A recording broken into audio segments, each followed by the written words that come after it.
So in the same way, the difference between myself and all the rest of the universe is nothing more than an idea. It is not a real difference. And meditation is the way in which we come to feel our basic inseparability from the whole universe. And what that requires is that we shut up. That is to say, that we become interiorly silent and cease from the interminable chatter that goes on inside our skulls. Because you see, most of us think compulsively all the time. That is to say, we talk to ourselves. And I remember when I was a boy, we had a common saying, talking to yourself is the first sign of madness.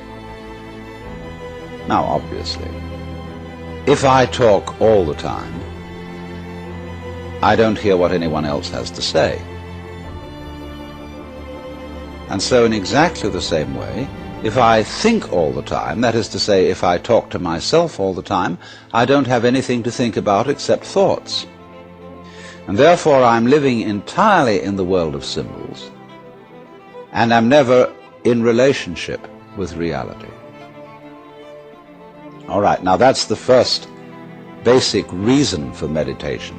But there is another sense, and this is going to be a little bit more difficult to understand, why we could say that meditation doesn't have a reason or doesn't have a purpose. And in this respect, it's unlike almost all other things that we do, except perhaps making music and dancing.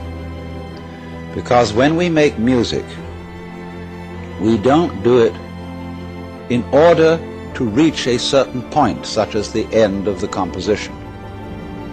If that were the purpose of music, to get to the end of the piece, then obviously the fastest players would be the best.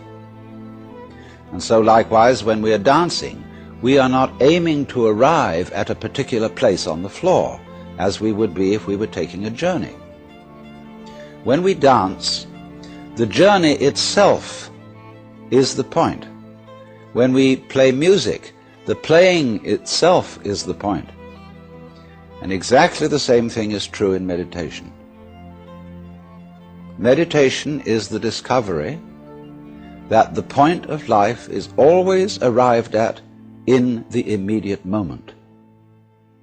And therefore, if you meditate for an ulterior motive, that is to say, to improve your mind, to improve your character, to be more efficient in life, you've got your eye on the future and you are not meditating. Because the future is a concept. It doesn't exist. As the proverb says, tomorrow never comes. There is no such thing as tomorrow. There never will be. Because time is always now. And that's one of the things we discover when we stop talking to ourselves and stop thinking. We find there is only a present, only an eternal now.